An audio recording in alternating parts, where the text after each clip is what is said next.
Hey everyone, it's Andrew Brown, and I'm back with Rola again as we're taking a look at leaderboards. So, I think that something that's really important is being able to understand how your model compares to other models so that we can make the best choice when choosing our models. But I'm going to be honest with you, I don't know the best way to evaluate these. And so I'm hoping that Rola can help us dig a little bit deeper than what I was looking at in prior videos. So I'm going to go ahead and share my screen, and I already have a few links pulled up here. So I'm going to go ahead and share my screen, making sure that it is the correct screen.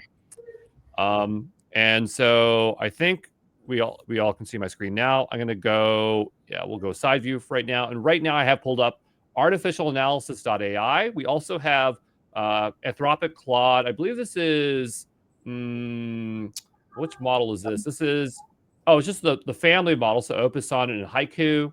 And we also have the Hugging Face leaderboard, and we have Live Bench. And so what I want to do is first go over to a model card and talk a little bit what a model card is. And then Rola will probably correct my my description. Because I everything to me is just like a model card basically describes how the model works, how it performs, and I don't know, other additional information that you might want to know about the model. What would your description be of a model card, Rola? Like, what's the purpose of a model card? Yeah, so the model card is a summarized, kind of like a resume, if you will, for a model. So it'll tell you the basic architecture of the model, what data it's supposed to tell you, what data is trained on, sometimes how to use it, and everything you should need for using that model. So think of it as a Our resume model for that model. now resumes can be standardized. Is there some level of standardization with model cards, like or an unwritten agreement that we should always have these benchmarks, or basically people just see what other people do and they go, oh, I like that, so I throw mine in my model card? Yeah, I think there's a big problem in standardization in general in the field. I think there's a common understanding that model cards are important, that they should exist. In terms of what is on those models, I don't think there is general agreement. There's, of course, best practices and different people doing different things. But uh, yeah, no, I think every company is putting different things in them.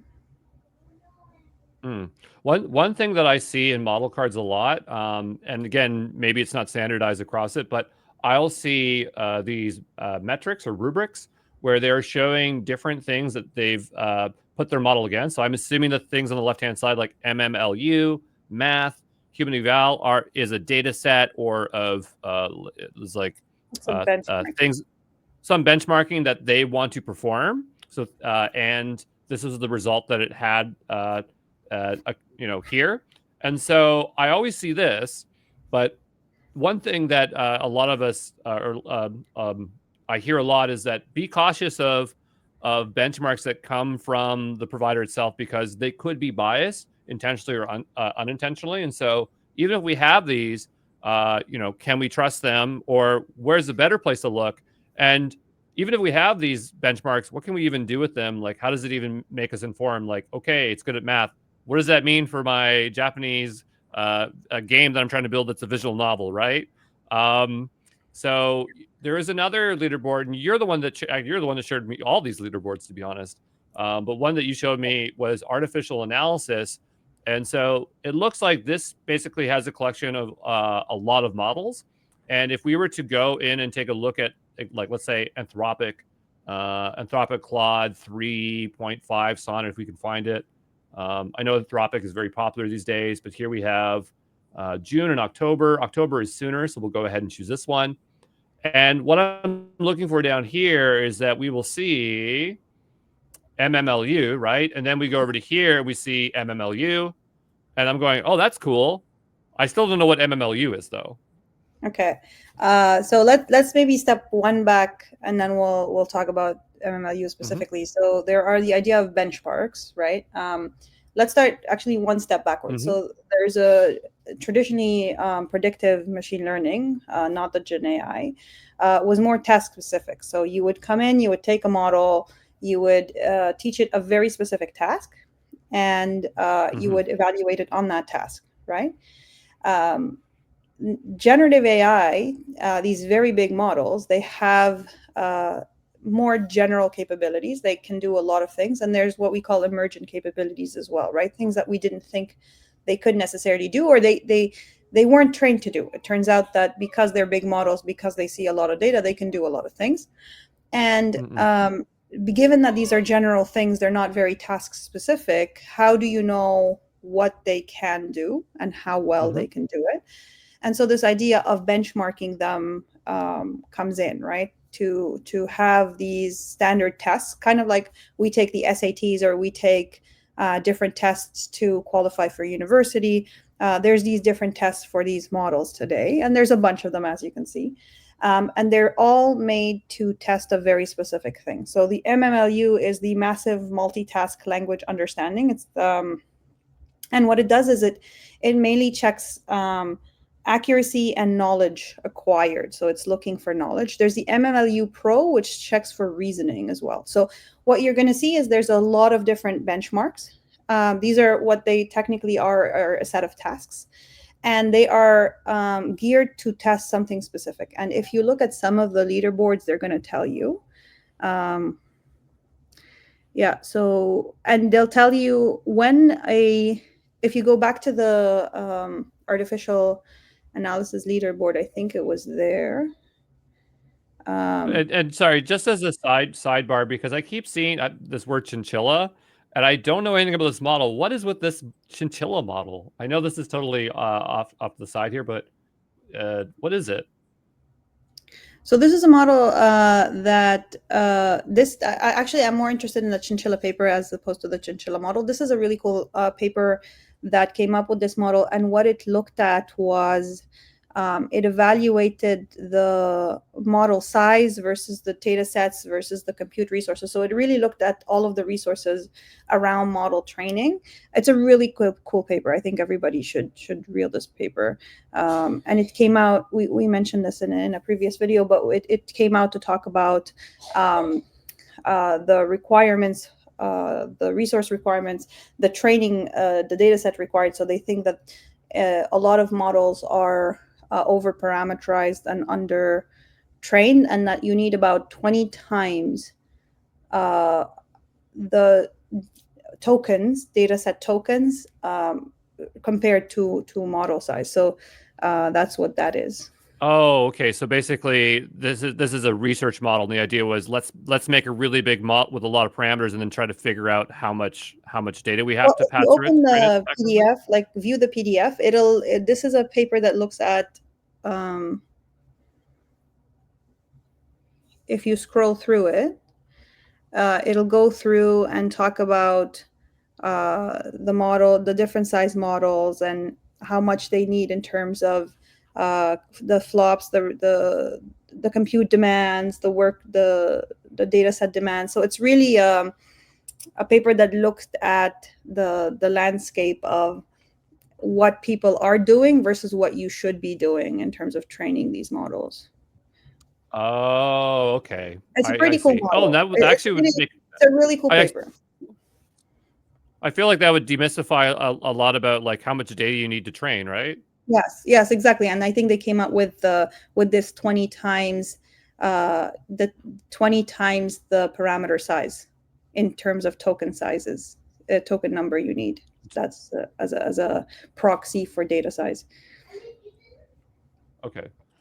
So let's go back over to here. Sorry, I just kept saying it. I'm just like, I need to know what it is. And so I'm not going to ask what Gopher is. I imagine it's going to probably be like another research model. But anyway, over here, we're on the measuring massive multitask language understanding. Yeah. So if you go back to the analysis, the leaderboard, what you can see is the MMLU. That's a reasoning and knowledge task. That's what that benchmark is used for. If you see, for example, the human eval under it, that measures coding capability. So each of these benchmarks is looking for a very particular capability. And so if you're interested, depending on what you want to use the model for, you would come and look at its performance on that very particular data set. right? So if you want to use something for coding, you're not going to look at the MMLU because that doesn't help you. You're going to look at the human eval performance. I see. So let's say I'm trying to build a visual novel generator because I want to immerse myself in Japanese language learning. And so I would want to look for a specific benchmark that would probably have to do with the creativity of natural language. And so I'm not sure which one that would be, but like, how would you know, like, where would you find a list of possible benchmarks? Like, is there a standardized list somewhere, or like even on here, it's like, where do I find There's the list of usually benchmarks? I don't know that it exists in any particular place. I could look one for you, but what usually happens in academic literature, you have to remember that although these things are very, very popular in industry, they have their roots in academia, right? All of these are papers published, peer-reviewed papers that are published. And so what ends up happening is there's usually a summary review, and I'm sure we can find, if we go to PubMed or archives, we would be able to find a paper. Let me actually look through archives really fast and benchmark.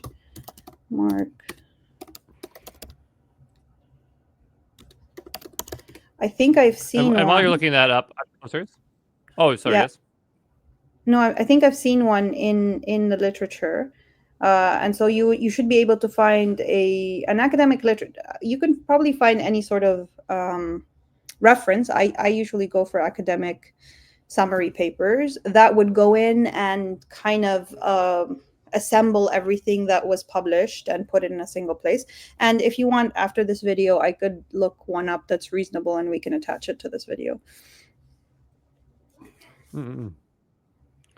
So I mean, it looks like a lot of these, like here at least, and we haven't talked about Hugging Face, but Hugging Face has their own leaderboard. It looks like they have multiple leaderboards. So I guess it depends on what you're looking at. But we're just in the open LLM, so that's obviously going to just be open large language models, and so they have some very specific benchmarks that are here. And I mean, we only see this 1, 2, 3, 4, 5. Was it 1, 2, 3, 4, 5, 6, 7? So we have those 7 there. How many do we have over here? We have basically 6. I wonder if they're settling on the same ones each time, or maybe it's task specific. If we go over to here, like I don't think this one has human reasoning, does it? Is going to change a little bit. But I guess I look at this, I was like, okay, math is great and all, but like, does everyone care about math? And it's just like, I wonder why. I'm just trying to try to make sense. Like, I'm coming to Hugging Face and I want to choose a model. Is this enough information for me to start figuring out which model to choose, or it's not? Well, so if you want to choose a model, then you first have to decide, what do I need that model for, right? What task is it doing? Is it coding? Is it creating language? Is it doing reasoning problems? That's number one. Let's say creating language, right? So we go here, and then this is all we have, right? And they seem very math focused, at least. I mean, this one's general reasoning, right? I think we said MMLU was general reasoning. Math is important is because it's the Achilles heel of these things. They don't do math very well, and so there's a general perception that these things don't have a good understanding of the real world. They don't understand physics. They don't understand math. They're putting language one word after the other, and a lot of times it doesn't understand the reasoning. Physics and math are still hit and miss, and that's why they're important, and that we need to understand if of course it's relevant to the task we're doing, if these models are good at that, if they're starting to pick it up. Or so I guess my question is, like, if I'm doing creative world building for my Japanese visual novel, does it need to know math because that's part of the world building?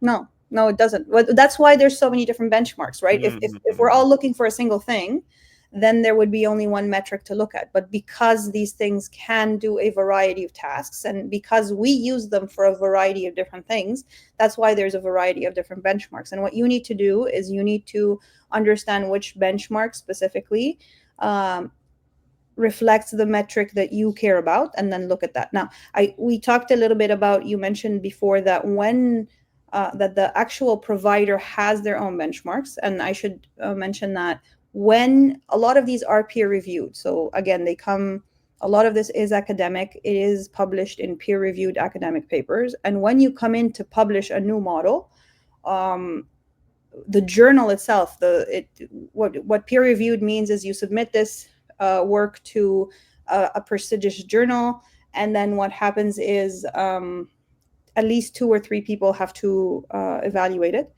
And one of the evaluations is, well, how does it compare to what already exists? And so as part of the publication process, there is some sort of benchmarking or metric assessment that comes in. Of course, that is done by the provider themselves. There's potentially some bias, like you said. It could be totally unintentional, but it is subjective. And so these third-party leadership systems exist.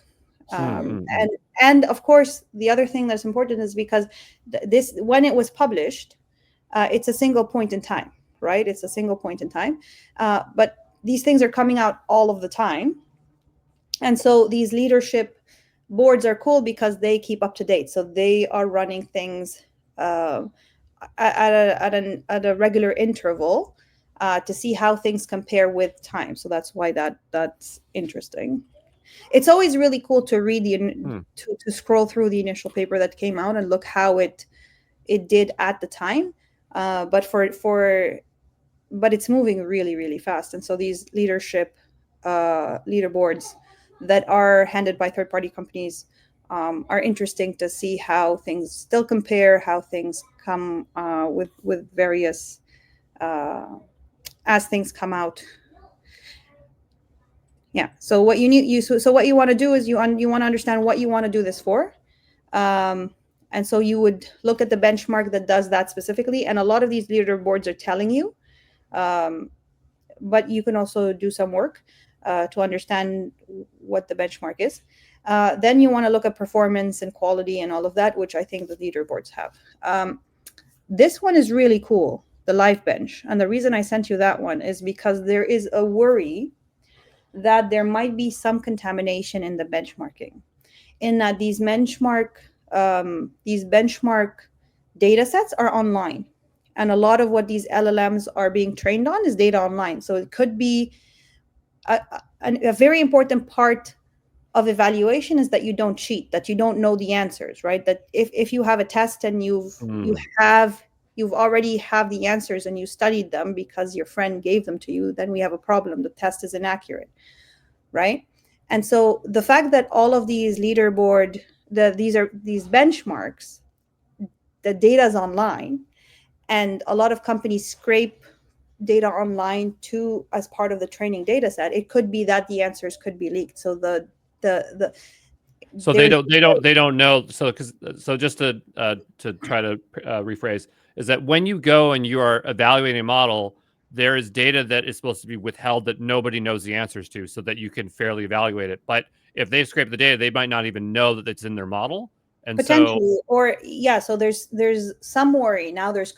There is concerns that these models are seeing the answers to these benchmarks as part of their training, and so that makes the benchmarks themselves pretty inaccurate.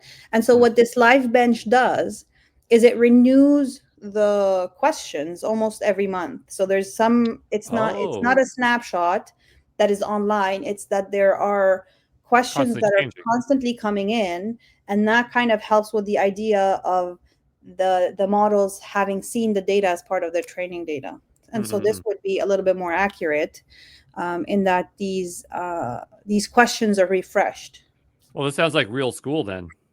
You have to think of it as real school, right? Yeah, they leak it, and then you're trying to prevent them from doing it. Or exactly, they're leaked, and now you make questions every other month or something. I recently had my Japanese lessons 2 weeks ago, and my teacher thought I did a really good job because she had used a piece of material from Shun's podcast. But what she doesn't know is that I had watched it early in the day because it came up in my feed, but I didn't want to tell her. She's like, wow, you're doing really good. I was like, oh yeah. But it wasn't intentional. It's just like I was exposed to that information. And so it's kind of like this, where it's like you don't realize that the information that's out there could be accessible to your model as well. And it already has that knowledge. And so Exactly. you're going, wow, you're doing a great job. And the model's going, yeah, I guess I must be Yeah, really exactly. smart, right? So, Uh, but yeah, but maybe I've seen that um, material before in its but, exact form. But well, yeah, so this is really cool, the live bench, and that there's some refresh ratio that comes in. one nice thing that this one has that, and this is just me talking superficially at looking at these things, but this one's telling me like reasoning average, where it's like you go over to here. This is reasoning and knowledge. I Yeah, guess this is reasoning and knowledge. reasoning hours and then MMLU. Yeah, exactly. So they tell you what the benchmark is and then what it's supposed to be testing for specifically. And there's a whole bunch. We can see that most leaderboards are choosing about 6 of them, and it looks Hmm. like they're fairly the same 6. But Well, I think based on what this we one, know they're being used, we are using them for coding. So coding is there. We are using them for language inaccuracy, so that affects hallucinations, reasoning questions.